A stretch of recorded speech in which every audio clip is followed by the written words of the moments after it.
Brian Langbehn and Katie Arant Chapman are my guests tonight. They are the owners of Coneflower Creamery. Let's give it up for these guys.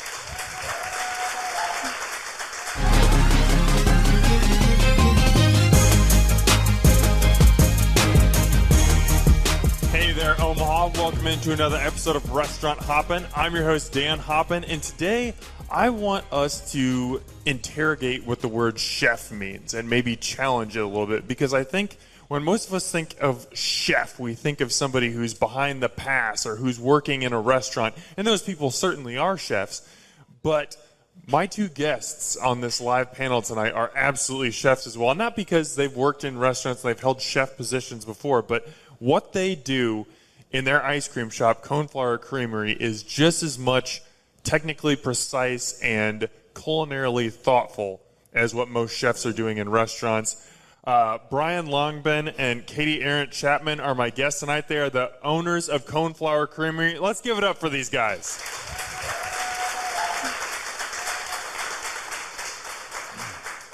So, going back to the beginning, you opened your original restaurant. You've got three locations now of Coneflower. Your first one opened in Blackstone in 2016.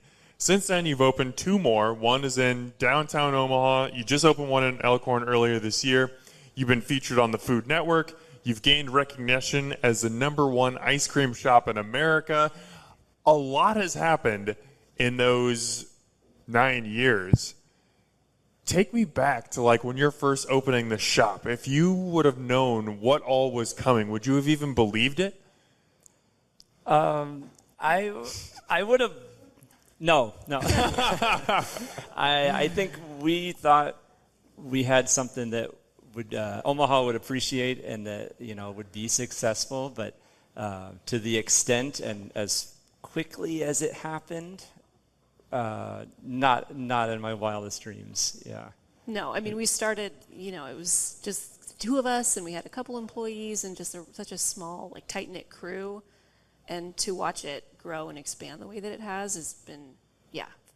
Yeah, we had, 5 employees maybe at the beginning? Yeah. And we're like, oh, yeah, this is great. And it was like that for about a year. I mean, we had a great core group, and then all of a sudden, just boom, blew up. Yeah. I remember, because I had you guys on the podcast for the first time, I think is in either 2020 or 2021. All I know is we record the podcast wearing masks. So this is much better now. But you talked about when you first opened the shop, like you had dreams of like, you would come into the shop and like read the newspaper together or something like that. And then you would just scoop ice cream and it'd just be you two just hanging out. That was the, expecting not what happened. That was like, well, at least the two of us will be here to make it happen, and we can certainly get by. And we thought, oh yeah, it'd be a nice chill. Maybe there will be time to read the paper, or Well, and we bonded over a love of Frasier, so we had like fanciful ideas that we would go across the street to Archetype and do like. We called it Frasier Fridays. That was our meetings. And we would be like Niles and Crane Frasier, or Niles and, whatever their names are, Frasier and Niles. And that, we would just sort of have this very low-key, especially in the winter, kind of laid back, idealistic. Easygoing, and that was not the case. Yeah. Well, you made too good of ice cream. If you guys had made worse ice cream, then you could have your Frasier days still. But I do, as we get started here, I do have a little bit of a bone to pick with you guys. And that is this. My favorite ice cream flavor in the world is Christmas in July. Okay. This is a flavor that is not available all year round. It's available for only a couple weeks each year. So this flavor, it is a peppermint ice cream base, correct me if I get any of this wrong, with white chocolate chunks in it, and then chocolate sandwich cookies mixed in. It is phenomenal. I love it. And it's only available for a few weeks a year because you will only serve it when mint is the freshest. So I have to hoard it like a chipmunk or like a squirrel in my freezer and just have like a pint of it and just like take bites of it every once in a while just to get a taste until it comes back. Now, obviously, I'm being very tongue-in-cheek with all this. I'm not actually mad. Although if you did have it all year round, I wouldn't be mad. But I think other people have similar stories or similar observations about other flavors. Like, I know strawberry is certainly one, sweet corn, carrot cake. So I'm just going to lay it out for you guys. Why are these flavors not available all year round? We want to evoke as much of like a seasonality, season-driven menu as possible. And so, yeah, it bums us out too, Dan. Like, we get so excited for these seasons, and sometimes the seasons don't pan out the way we think. Maybe strawberries don't grow as well as they should have this year, or whatever the case may be, and we're not even able to make as much ice cream as we would like. But we do appreciate the strong reaction. Yes, the emotional attachment. We, to that point, it's like the seasons kind of help write our menu, so to speak. And, we've made these deliberate choices of when this is in season and available, we're going to make as much as we can. And when it's not, wait till next year. Right. And I respect that approach so much because, you can go to the grocery store any time of year and get strawberries. Are they going to be as good as they are at their peak in the summer? No, obviously not. They'll be, 75, 80% as good. And you guys could use those strawberries, or you could use strawberries that aren't at the peak of season, and your ice cream would still be very good, and people would still buy a lot of it. But you guys have drawn that line in the sand and said, no, we're going to make it when it's its absolute best. And yeah, maybe you can't get strawberry ice cream in December, but when you have it, A, you're going to be excited for it because you haven't had it in a long time, and B, it's going to be the best strawberry ice cream that you've ever had. So I know I was being facetious saying that I'm angry at you. I'm not angry at you. I respect the heck out of you for taking that approach because you could probably make more money if you went with the easier approach, and you guys have chosen to choose quality over just those easy profits, right? It keeps things like exciting and creative for us too, because we are constantly rotating what's in the case. So it's so fun to think about the next season. Oh, fall's coming up, so this is what we get to put in the case, and it keeps it fresh and fun. Right. You don't have strawberries, but we've got gingerbread, and whatever's in season, what you want to eat at that time, that's what we're trying to make. You brought basil white chocolate ice cream tonight. That's something that is not going to be available probably in a month or two. And honestly, I had no idea before tonight that I needed basil ice cream in my life. And here we are. You guys have introduced me to something new again. As you were coming up with the concept for Coneflower, was the adherence strictly to those hyper-seasonal ingredients, was that just a core tenet of what you guys were going to do and you were never going to back off that regardless of what happened? That was a huge part of it. I mean, our motto is farm to cone, and, what that means to us is using as much local produce that we can get when we can get it. And so very intentional to, again, let that menu get written by the seasons. And if we have it, we're going to make it. And if not, when we get into colder months, then allow maybe spices, chocolates, other ingredients that aren't local to be the star or to satisfy that craving. Yeah, I mean, we both also worked at like farm to table restaurants, and so that just kind of felt like the way to go. I mean, it's just what keeps everything fresh and fun. Mm-hmm. Other than cranky customers, what are some of the challenges of the farm to cone approach? Well, there's a few. I mean, obviously, one of our struggles as we grow is, can we get enough? Can we get enough to satisfy, the strawberry or the mint ice cream, the sweet corn? That's one thing, and seasons change, weather, as farmers know, they have good years and bad years, and that affects us too. So it's really interesting because, when you see where your food is coming from and you work with those ingredients, like Katie, you're dealing with maybe higher water content in the melons one year, and then the other year, there's a host of different things that vary based on, the season or the crop. Yeah, our strawberry recipe changes a little bit every year just based on like how much it's rained. So how much water retention is, happening in the strawberries. I think another challenge too is watermelons came to us a little earlier this season, which was great. But usually they come to us the exact same week that the pumpkin spice latte debuts at Starbucks. And so there's like this juxtaposition where people are ready, like everything. Consumerism is telling people that it's fall and that they want spices and that they want pumpkin. And we're like getting the bounty of summer. And so kind of like contending with, okay, well, it's hot outside. Do we just keep making this refreshing, these refreshing flavors when everything at the store is telling people that, it's time to put on their sweaters, big hats. Apples, pumpkins, yeah. And we're not there yet. Yeah. You guys remind me so much of one of my favorite restaurants in Omaha is Kitchen Table. And people who have listened to me for a long time are probably bored with the story. I don't care because I love their BLT so much. It's the greatest BLT. And they refuse to make it except for when they can get Terry's tomatoes. I don't know who Terry is. She has a farm somewhere, but they have to get Terry's tomatoes, and they're only fresh for a couple weeks a year, and they don't even know how many they're going to get because, part of it just depends on the crop. Was there a storm that wiped out a bunch of tomatoes? Mm-hmm. So it's just like, I just have to follow their social media like a hawk in the late summer to early fall, and then one day it's just like, hey, tomatoes are back, and I don't know when tomatoes are going to be gone again. So it's like, got to go get my BLT right away. Mm-hmm.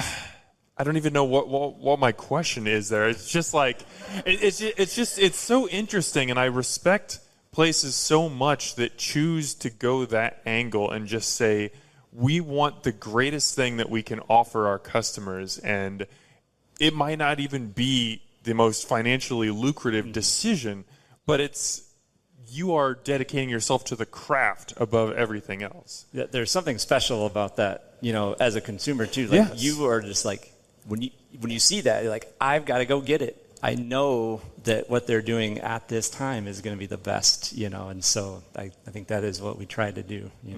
When it's available, it's the best that we can possibly have. We talk so much about flavor when it comes to ice cream, but I think texture and mouthfeel is something that's really underrated, at least amongst, maybe not you guys who are like in it every day, but at least amongst just people who eat it. What was as you were developing your recipe originally, what was the texture that you were going for, and how did you achieve it? Definitely creamy, thick. Yeah. We didn't want anything smooth. Like too fluffy. Yeah, so smooth is key, and then it needed to have like a certain weight on your palate. Like, you don't want it to just like kind of sit there and almost like take a little bit too long to melt, like a lot of grocery store, or not knocking on, grocery store ice creams have a tendency to, have a tendency to do. Yeah, and if you've had ours, obviously, hopefully there's like this really clean feeling in your, the texture, when it does melt, it's just, you're not getting like a coating of fat or some type of preservative or emulsifier that's like leaving that all over the inner part of your mouth. Like, you should have a nice clean finish. Mm-hmm. Yeah, there's another ice cream shop in Omaha that I enjoy, and I think they make really great flavors, but I've found their product does kind of leave that, almost that you can like feel it on the inside of your mouth for multiple minutes after you consume it. And that's fine, like people have different preferences, but I prefer you guys have a little bit cleaner version, and yeah, I'm a fan of it. What kind of R&D process did you go through to create that texture? How did you find it? Oh man, well, early on, we had like little ice cream tasting parties, and so we would. That sounds like the greatest party ever. There would be like. Feel free to bring those back. We had an idea of like, okay, here's kind of what we think we want, based on our experience or things we've made.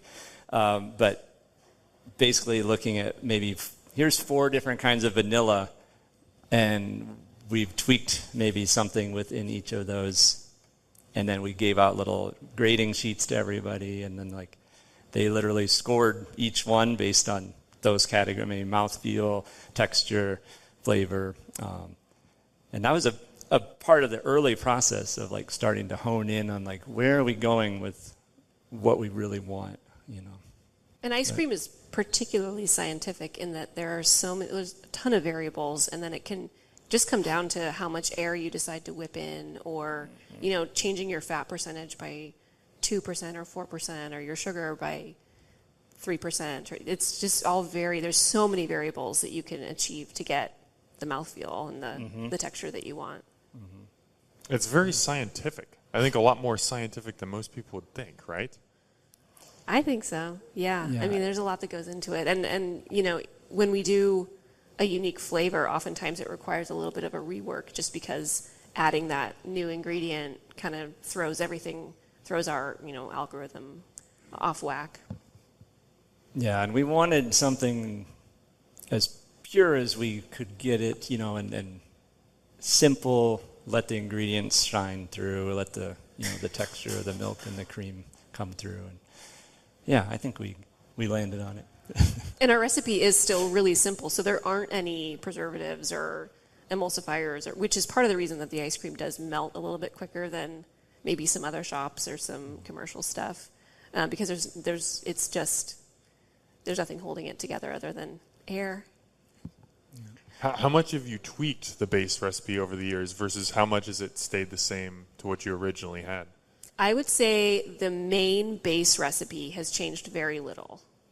But again, yeah, any you know, like strawberry, for example, you know, all of our ice cream has milk and cream. Well, strawberry doesn't have any milk because, again, those strawberries have that high water content. So we're making up for the water in them by not adding the milk, and so that's all cream. And so those little, you know, tweaks we've had to make as different fruits have come in. Sometimes, you know, chocolate can mess with a base as well. So, yeah.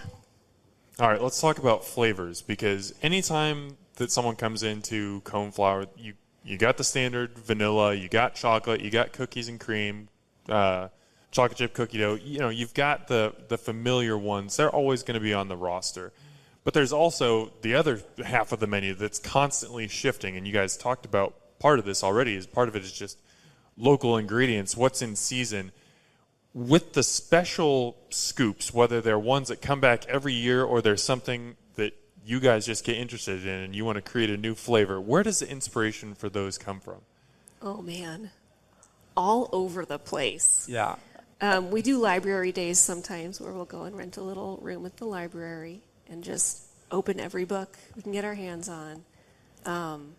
Yeah, any kind of flavor combination that we are...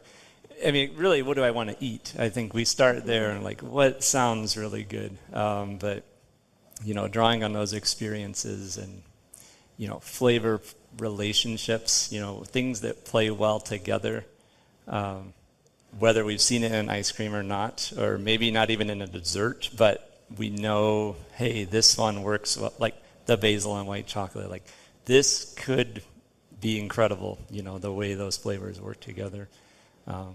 And we also both have notebooks full of like old desserts that we made that we say, okay, well, how can we take this dessert and turn it into an ice cream? We're also not partial. I mean, we love to do like the crazy funky stuff, and then we also love nostalgic, comforting flavors. You know, we're gonna do it's not a snicker. It's not a Scotcheroo. Scotcheroo. We can't get it down. We're gonna do a Scotcheroo. So, you know, super comforting, homey, and then we'll also do a goat cheese and black raspberry at the same time. So it's like, you know, depending on which way you want to go, a little funky or a little bit more classic. Yeah, a little adventurous or that comforting, nostalgic, you know. And then when we do something nostalgic, just trying to elevate it to a point where it's like it satisfies the, you know, that memory or, you know, some craving that you've had in the past, but maybe reinventing it in a way you didn't expect. Or making it as good as possible. That's also... We'll make cookies and cream, which is just cookies and cream, but we want it to be the best cookies and cream that we can possibly make. How do you make the best cookies and cream you can possibly make? We do Numino cookies, organic. We don't try and make our own Oreos. We know our limits. Yeah. But no, so we do Numino organic cookies, and then we just make sure that we have a lot in there. Growing up, cookies and cream was my favorite. It's what I would always ask for. And my dad would bring home, a gallon of it from the store, and it was like trying to strategically scoop in a way where I thought like maybe there was a full cookie almost. Mm-hmm. And so like being able to infuse the ice cream with a ton of big cookie pieces. Big chunks. Yeah. I love it. Once in a while I'll be scooping it and I'll be like, there's a whole cookie right there. And then give it to a little kid and they're just like, their face is just like, I can't believe this. But yeah, it's not the powdery, cookies and cream that maybe we grew up with, but big chunks. Yeah. I want to touch on what you were just talking about, Brian, when you were talking about pairing flavor combinations that are kind of unexpected, because I think the goat cheese and blackberry was a really interesting one. That's something I've not tried. I would never think to have that in ice cream, but that's a common thread through a lot of you guys' menus. I went back and looked at some. You've had saffron with roasted white chocolate. You've had black sesame creme brulee, bourbon eggnog. I mean, even basil and white chocolate. I would have never thought I want basil. And you know what, in my ice cream, I want some basil tonight. And yet I had that, and I was like, this is so weird. It tastes like basil and white chocolate together in ice cream, and I want more of it. That's that's wild to me. How do you identify those? I know you talked about, there are previous desserts that you've worked with that sometimes you draw inspiration with, but when you're pairing these two things, especially when you're bringing in something savory, how do you figure out what goes with what? I would never think to pair basil and white chocolate, and I don't think anyone in this room would. How do you do that? I think that one, started with when we were, mint chip is one of my all-time favorite ice creams. So I think we started when we were, making our favorite mint chip version that I've ever had. I'm biased, obviously. But in doing that, we are starting to have access to all these herbs and fantastic produce. And we're like, basil is an herb. It has this really aromatic quality, and started talking about, if white chocolate, it would work. If dark chocolate works, why wouldn't white chocolate work? And I think that's where that one started. But just playing on those, what works well together. And sometimes I'll for that example, if this was how I had done it, I would write basil, and then I would write 5 or 6 different things, and maybe one of them would have been white chocolate. And they'll just kind of spitball, brainstorm 5 or 6 things that I think maybe would go with it, and then I will kind of narrow down and say, would that really go with it or not? And my desk at work is just kind of papered with these little flavor ideas. Not all of them are probably, going to become anything, and a handful of them are probably not even very tasty, but it's just kind of the start of that process. Mm-hmm. So ice cream shops have gotten wild with the flavors, especially with the rise of social media and Instagram, where you can get these crazy ice creams that might go viral, combinations that don't even make sense, but someone might just be so intrigued, or they just want to post themselves having it on Instagram, so they'll come into the shop. For example, these are some that I found: garlic, flaming hot Cheetos, lobster, dill pickle, and mac and cheese ice cream. But the worst offender that I found was Thanksgiving dinner, which was vanilla ice cream studded with tomatoes, potatoes, and green beans, topped with hot sauce and granulated sugar. Sounds disgusting. That's gnarly. I also don't know how it's Thanksgiving dinner, but that's neither here nor there. The worst part is all those flavors that I just listed, they came from a list. It was in a Taste of Home article that was titled 18 Weird Ice Cream Flavors Worth Road Tripping For. So they're telling people you should go get these, which I can't even begin to touch that. But that's not what you guys are doing. You're not making the gimmick flavors. You're trying to identify, maybe these are things you've never seen. You've never thought you want to goat cheese and ice cream before, but we can do that for you. How fun is that to kind of subvert people's expectations, not in a gimmicky way, but in a, oh my gosh, I just had basil and ice cream and now I want more of it way. Yeah, we won't do it if it's just for the shock factor, ever. That's kind of a hard line. You have a little saying. That's one of our, well, just because you could doesn't mean you should. And so we let that kind of guide things. But do we want to eat it? You know, like, I'm sure it'd be cool to have garlic ice cream, but I personally wouldn't crave that. And we want it to be craveable. We want it to be, I need to have that. The question is, like, would I go back for a second scoop? And if the answer is yes, then we'll make it. But the thing about ice cream, kind of going back to the scientific nature of it, is because there's so much fat in the cream, it will pick up anything, which means you can make any flavor of ice cream. There's hardly anything that you know is technically impossible. So the options are unlimited, and that's how you end up. Yep. It's the fun part, but it's also how you end up with Thanksgiving dinner ice cream.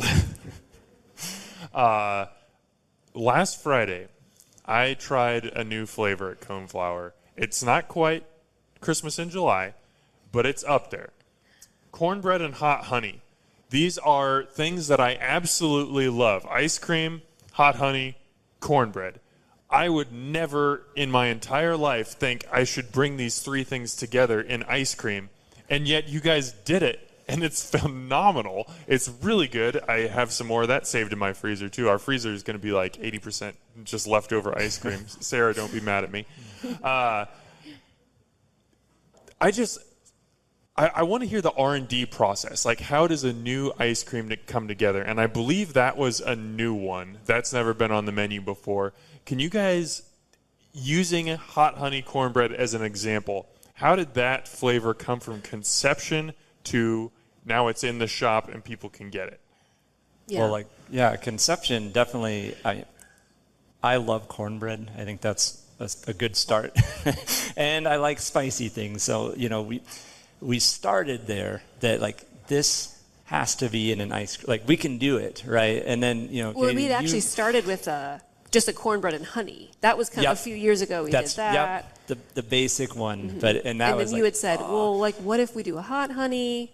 Mm-hmm. And that kind of sparked that. Mm-hmm. Yeah, it's because, like, hot honey, you know, I was starting to see it, like, on all kinds of food. And I was like, I'm a fan of this trend. And I love that, like, the spicy and the sweet. And so I was like, this needs to be with, you know, an ice cream somehow. And then you guys worked, you know, the process with the cornbread, I think, was... we R&D'd the cornbread for a long time. You know Haley from Crumb Coat and Chill. Mm-hmm. She's fantastic. Haley Venter, she's a wonderful human. So she's with us in the kitchen a few days a week, and so we R&D'd this cornbread that had a nice bite to it. We use a heavier ground polenta from Miller Dorman Farms, so it has a little bit more of like a chew to it. We figured out a ratio of, you know, this is how much hot honey syrup you're going to spread on the cornbread. This is how you're going to freeze it. This is the texture that it's going to have. And that I mean, from start to finish, that one was actually about a year and a half of picking it up every couple months and working on it when we had time. So we were excited to be able to bring it to the table, like, you know, at the right time of year, when corn was in season. And so we were able to do the corn base as well. That was kind of a new addition. We had been planning on doing a sweet cream base, and then we thought, you know what, let's, like, zhuzh it up a little more. An abundance of great corn right now. Yeah. So I was like, this works. Yeah, so it was a really fun one to work on. Oh, it turned out really well. Thank you for the year and a half of hard work on it. Do you guys ever get writer's block when it comes to recipes? Because, I mean, when you're constantly having to switch things in and out of the menu based on seasonality, I mean, you can't just, I guess you could take some flavors off, but you need to be replacing the ones that you take off with new ones. Do you ever just kind of run out of ideas, or? I think more than running out of ideas, there's kind of because we're both, like, operators in the business as well, there are times that are not very inspiring, you know, running a small business. And so there are kind of ebbs and flows to creativity. We do have enough of a menu built up that if we ever are struggling with what to make, we have these lists we can go back and look through and kind of. Our favorites, or Yeah. we like to say everything we've made is somebody's favorite, and so it makes it a little less stressful when we know, hey, this is a winner. We just got to get it in season, and we can make it again. But we do like to continue to push the bounds and to create new flavors and keep things interesting for everyone and for us too. But What are one or two flavors that you're most proud of from over the years? What pops to the front of your brain right away? Do you have one? I think I know what you're going to say. I have a couple. I mean, sour cream pear pie Oh, I knew it. is one that I just love. I just think the story behind it was, I went to the Czech Festival, Wilbur, is that right? In Wilbur, Nebraska, and Just say it confidently. I have no idea, so you can fool me. but anyway, and there was the little luncheon was in the church basement, and there was this table, and it was glorious, and it was all these different desserts, and there was one I had no idea what it was, but I was like, well, I'm going to eat this because it looks interesting, and it was a sour cream pear pie, and it had this wonderful crumble topping, and it was just it was amazing, and it stuck with me, and I was like, Katie, we've got to make this into an ice cream because it was the best thing I'd ever eaten, and so then we did, and it just took me right back to that church basement, every bite, and I was like, it was one of my favorites. So. And that one we haven't made that one in a few years. So No, we'll see and getting pears, Yep. at the right time and having enough and all of that, is a factor. So it'll be back sometime. So even you, I know. you hate your own hyper seasonal, but it's just I want that pear pie. We need it right now. Yeah. I think I'm going to take a block of flavors, which is our Christmas flavors. I'm going to say that's kind of one of the things I'm most proud of because it's a time, you assume that ice cream shops are slower, and we are a little bit slower in the winter, but we still have so many loyal customers that show up, and we're able to put out this awesome Christmas spread of gingerbread and the peppermint, which isn't quite the same as Christmas in July, I know. It's still more than acceptable. I'll say that much. Sugar plum, and I mean, it's the whole case is just gingerbread and all these really fun, amazing Christmas flavors, and it's such a fun time of year that I would say that's what when I look at that case, I get super proud. It's very festive. It is very festive. Yeah. Okay, we need to get into the origin story. I know that you guys ended up meeting at 801 Chop House, but before we get there, you each have individual paths that led you to that point. Katie, yours was a little bit more straightforward. You at least started in food. Brian, yours is way out of left field. You started in accounting. Yeah. How did you go from professional accountant to getting yourself into the food world? So after high school, I went to college, like all my friends, and thought, well, I'll study business because I didn't know what I wanted to do. Got a degree in business, and then got a master's degree with accounting emphasis. School was good. I had good grades. Got a good internship with an accounting firm, but right away, once I started working, I was like, this just isn't for me. I was not happy with what I was doing. I wasn't satisfied. I was bored out of my mind. And yeah, I knew it wasn't for me. And the accounting firm also knew it wasn't for me and said, yeah, why don't you not come back? And I'm like, okay.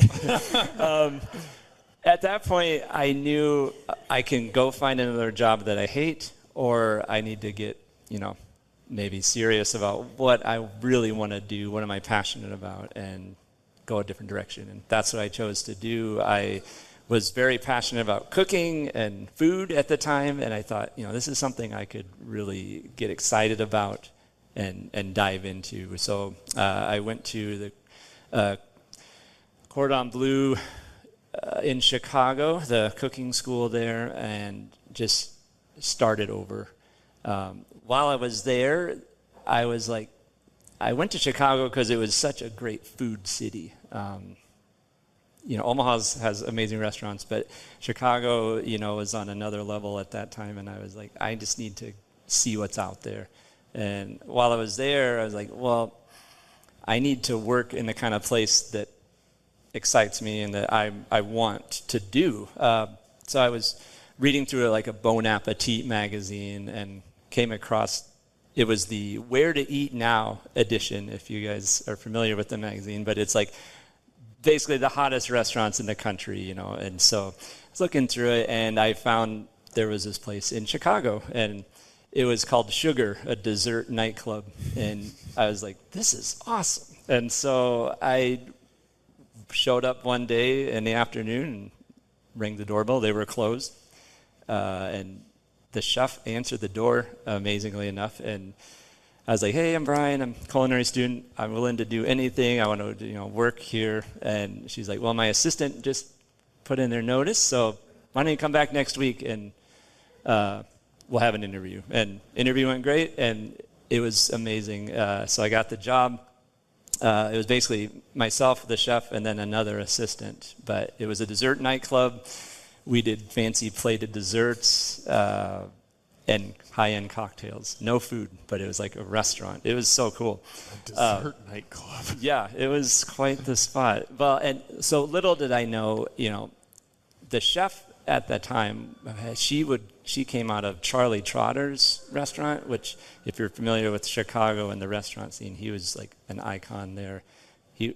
She came out of there and was actually pastry chef of the year 2005, which was when I was there. I didn't realize this until I got in there, and I was like, oh my gosh, this is on another level.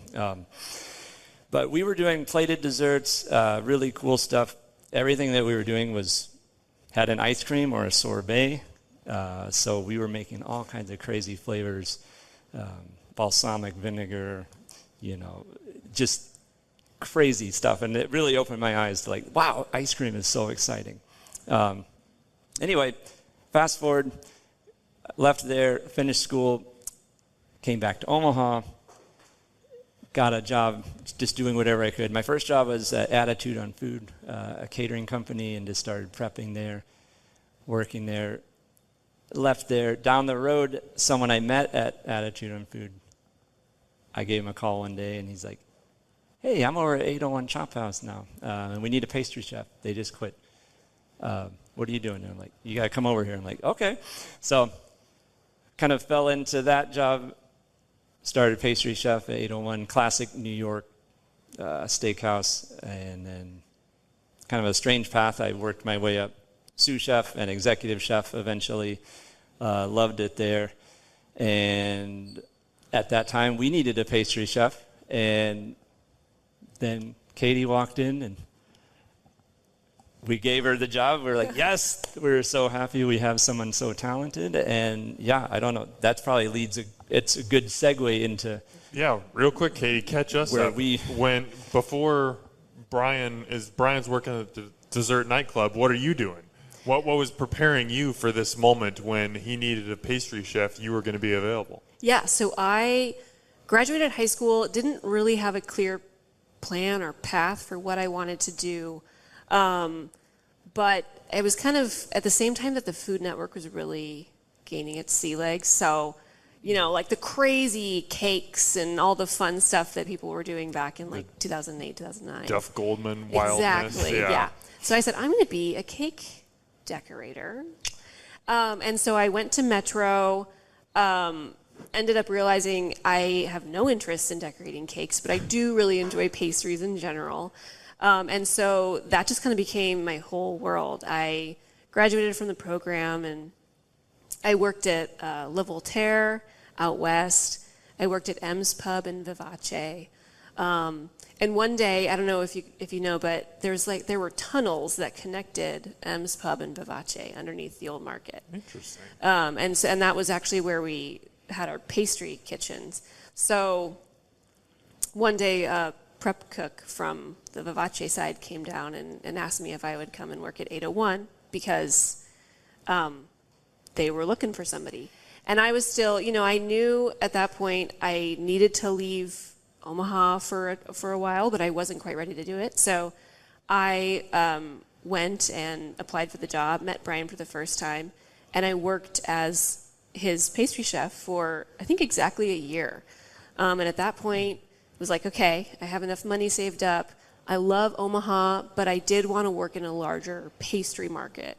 I wanted to work on a team with, several pastry chefs all together. And that, at the time in Omaha, and even in a lot of ways now, just isn't something that Omaha has. It's usually one pastry chef in the kitchen here. So I moved out to the Napa Valley after a year of working with him at 801.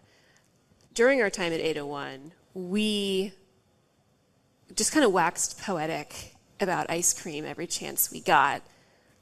He had a huge passion for it, as did I. For me, it's like the nostalgia, it's so warm and fuzzy while being frozen, I guess.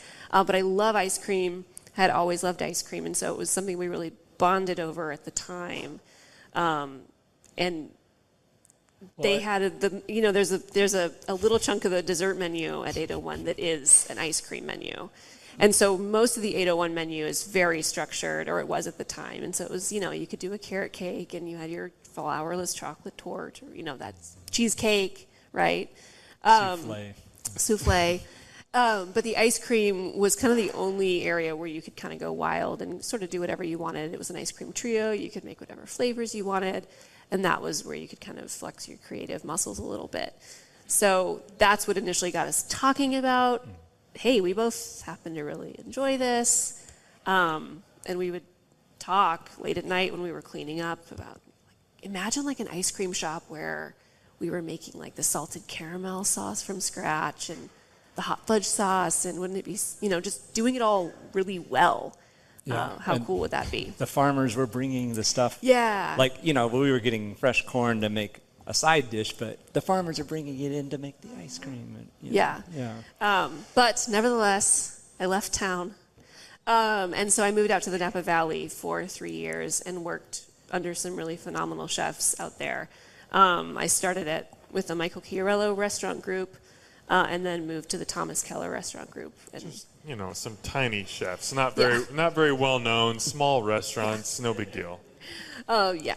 But it taught me a lot. It was super fun, really stressful, a lot of stress. That's kind of like the pinnacle of, if you're going to take cooking seriously, you're in it out there.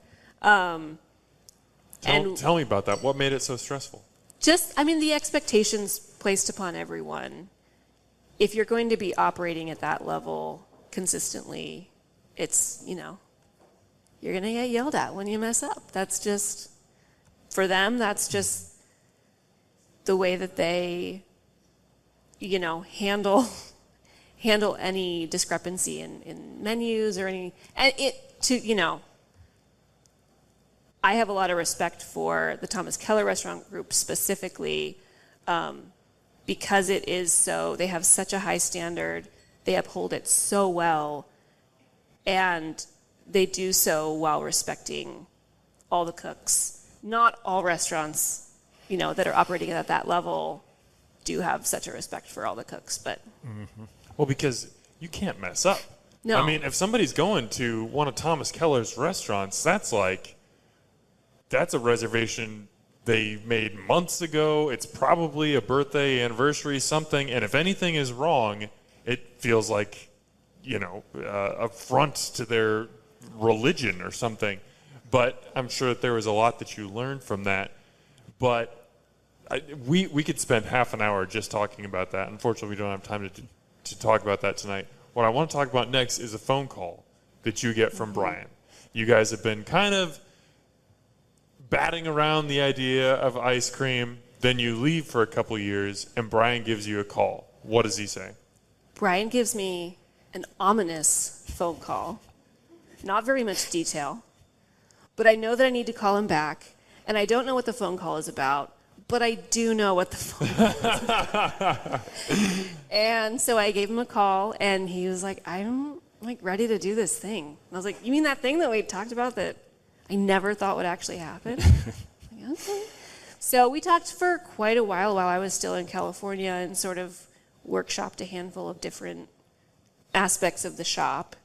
But I moved back in July of 2016, and then we opened in August of 2016, so it was all pretty quick. Pretty wild. Brian, what made you make that call? How did you know the time was right? The time was right. I was like burning out at my job, and I was, disillusioned with kind of where I was and what we were doing, and I was like, the time is now. My wife Josie said, I think this is the right time. If you're gonna do it, you better go for it. And I was like, you're right. I think I'm done with what I'm doing, ready to take a chance on this. So I had called my boss earlier that night and said, well, she didn't answer, so I left a voicemail. Nobody answers my calls. Voicemails that night from Brian. Yeah, and I said, hey, I really need to talk to you. And come to find out later, when I had made that decision, I'm like, I'm quitting right now. That day was National Ice Cream Day. I don't know if you believe in miracles or signs, but I knew and I didn't realize that until, again, after the fact, but that was kind of like, okay, green light, full steam ahead. I knew that we were doing the right thing, but that night, after I had made the call to the boss, I had said, well, I got to call Katie, because if we're going to do this, I need her to come back and we can make it happen. So I called her right away when I left work, and like, hey, we're going to do this, but I need you to move back to Omaha. So. Which was a big ask at the time. Huge, really enjoying California.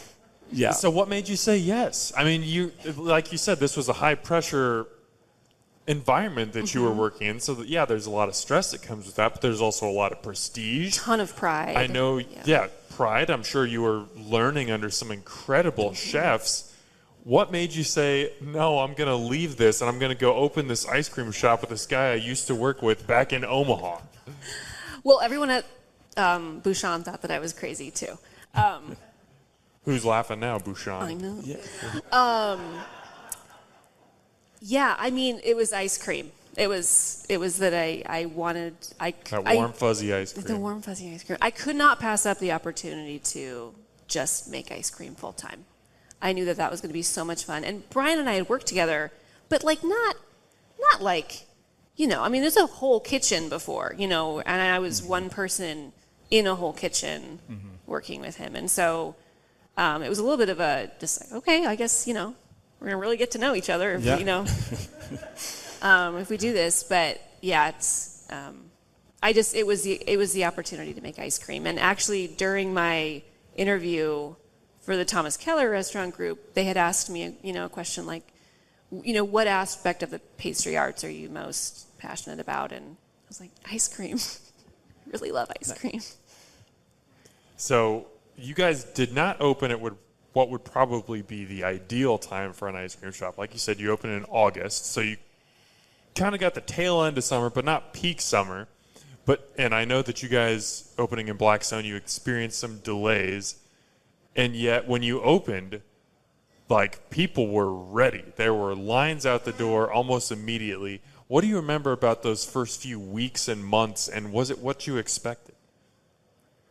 I remember it being busier than I expected. Right from the get-go. Like, when we opened the doors, it was just like people were curious, intrigued, excited.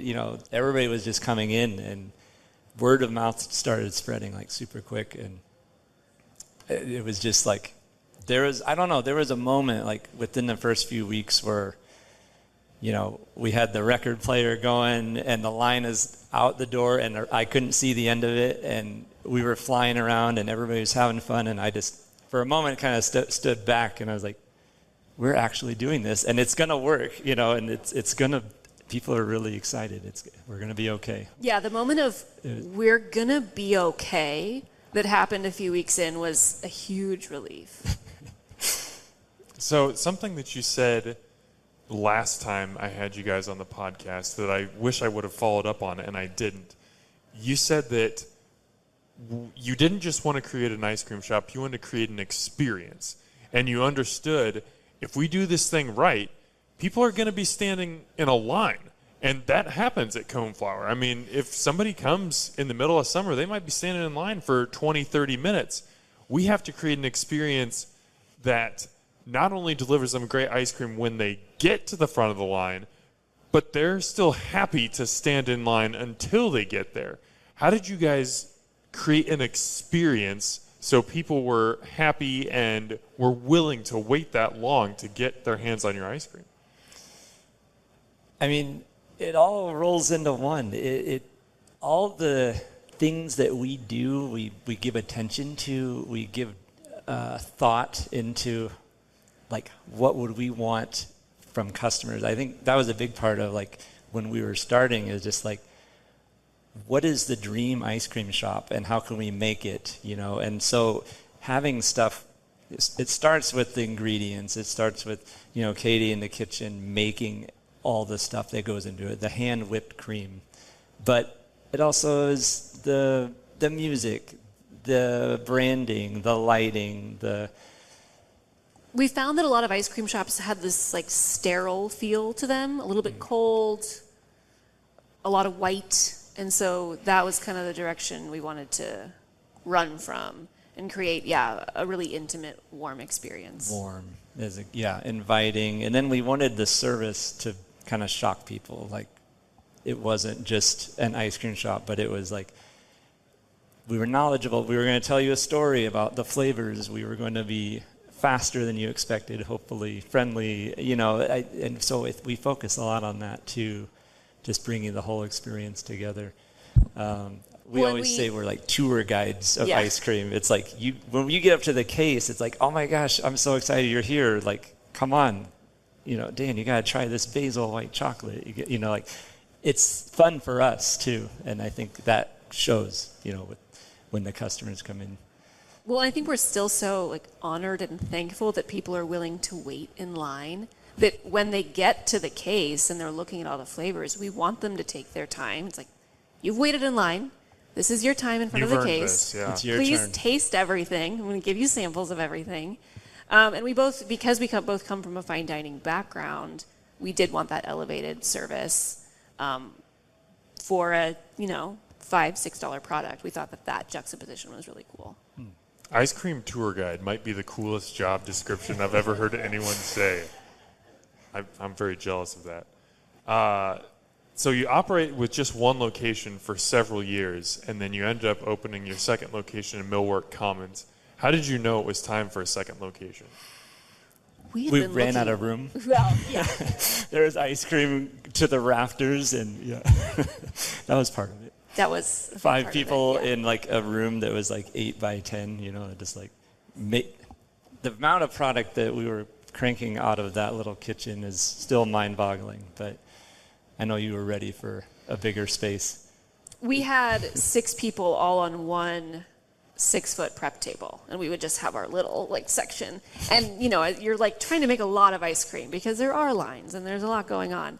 And it was like, it got to the point where it was almost unfeasible.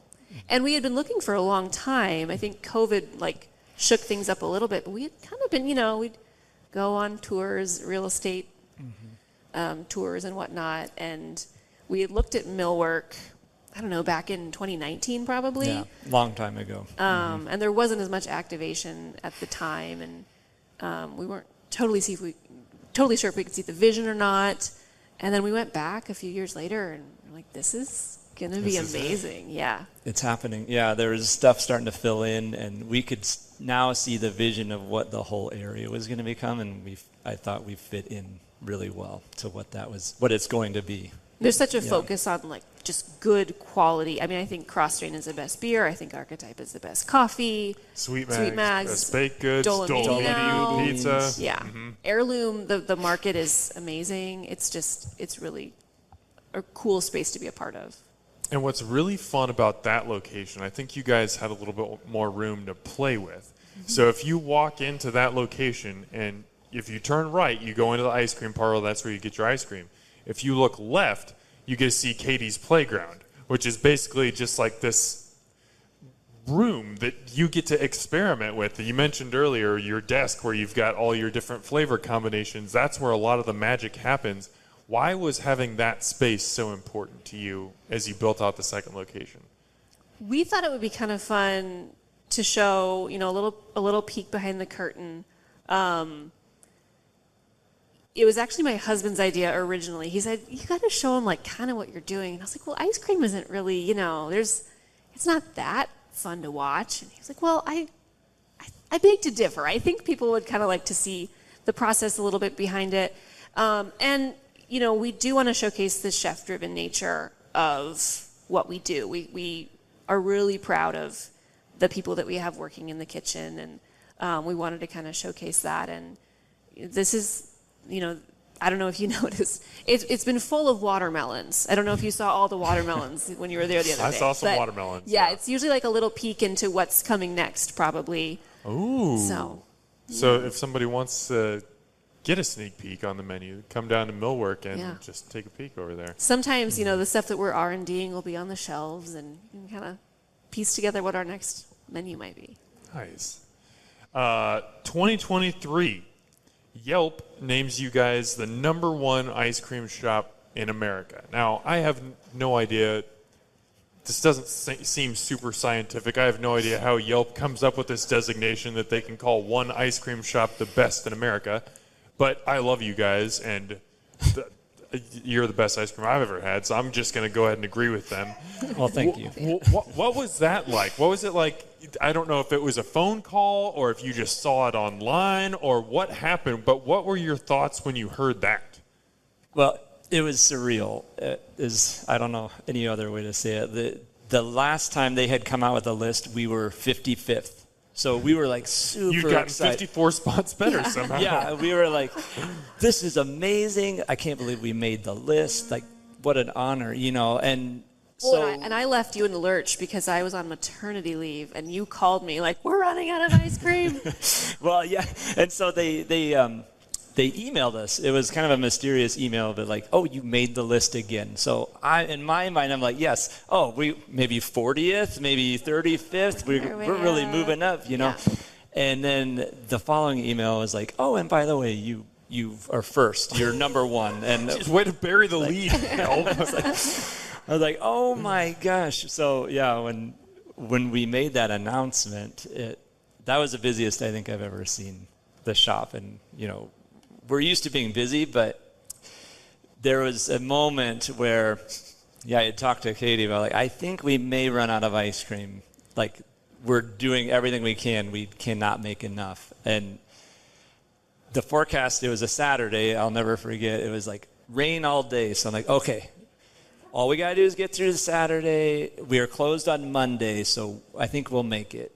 And Saturday came. It rained start to finish, and there was a line the entire time with people and their umbrellas, and it never stopped. And I was like, this is insane. And we ran out of ice cream, so we closed the next day, and then we started over. It was the only time we've ever had to close for an ice cream related emergency. Yeah, we just could not make enough. So it's a good problem, but not at the time. I was it's a good problem to look back on. Yeah. In the moment, not so much fun. Yeah, it's like, oh, you just announced this thing that you're #1 and you're closing because you don't have any ice cream.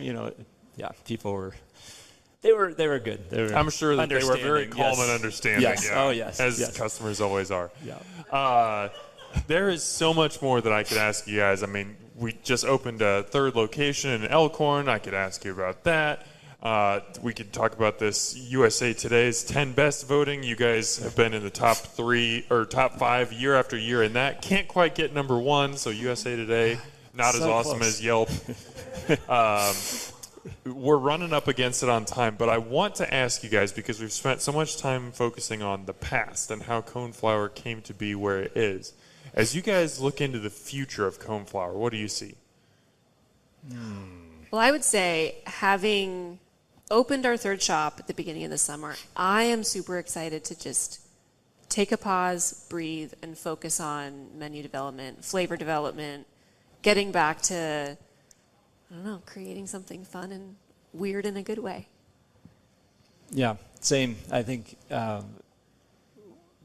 that's the best part of our job, I think, is just the creativity and making what is, sounds good to us. And so I think getting back to that is step one, and continue to do what we're doing. Well, you're doing a great job. Before I let you out of here, I've got some quick hitters, some just fun little 10 words or less answers here. Favorite all-time ice cream flavor? Black raspberry crisp. Oh, I thought you meant like commercial flavor. Oh, are you saying our flavors? You mean our flavor? No, you take that in whatever direction you want. It could be your flavor. It could be a flavor somebody else did. It could be Thanksgiving dinner. Vanilla. Just vanilla. I'm going to take it back to cookies and cream. Little Katie, loved it. It's what started everything. For me, it's cookies and cream. Okay. Other than hard scoop ice cream, custard, gelato, or soft serve? Soft serve. Gelato. All day. Okay. Best ice cream shop you've ever eaten at? But not Coneflower division. Buy Right in San Francisco or Super Secret in New Hampshire. How did you hear about that? It's a secret. That's a tough one. Jenny's or, what's the one in New York? Gosh darn it. It's not Van Leeuwen's, but... Van sorry. Leeuwen's is a great... That's another great one, It's though. a good commercial one, for sure. Okay. Morgenstern's. Oh, yeah. That's another. Morgenstern's? Yeah, in New York. That is a name right there. It's pretty awesome, yeah. Okay, and I'll close you guys out on this. Ingredient you most want to make ice cream out of, but haven't yet. Ooh. Oh, man. We haven't done avocado yet. We were just talking about that in the kitchen last week, doing an avocado. I would say fresh elderflowers. Okay, avocado and fresh elderflowers. Are those Hopefully not together. coming together? That's not one of those flavor pairings that'll go harmoniously. Well, guys, I've taken enough of your time. I need to respect your time, but thank you so much. Honestly, I'm not just saying this because you're my guest. From the bottom of my heart, thank you so much for the hard work that you put into this, because I'm like you, Katie. Ice cream is my dessert. That's my go-to thing. And I love your ice cream so much. I could eat it every day. I love it so much. Thank you for everything that you put into it. There's a reason that there's always lines outside you guys' shops and you have to keep making more of them, because you've created something really special and you put a lot of intention into it. You're not cutting corners, and Omaha is incredibly lucky to have you, despite what USA Today refuses to acknowledge. So thank you so much for your hard work. Thank you so much for coming on the podcast tonight. I really appreciate the time that you gave me. Thank you so much. Thanks, Dan. Appreciate it. Thanks for having us. Of course. Omaha, as always, thanks for eating with us.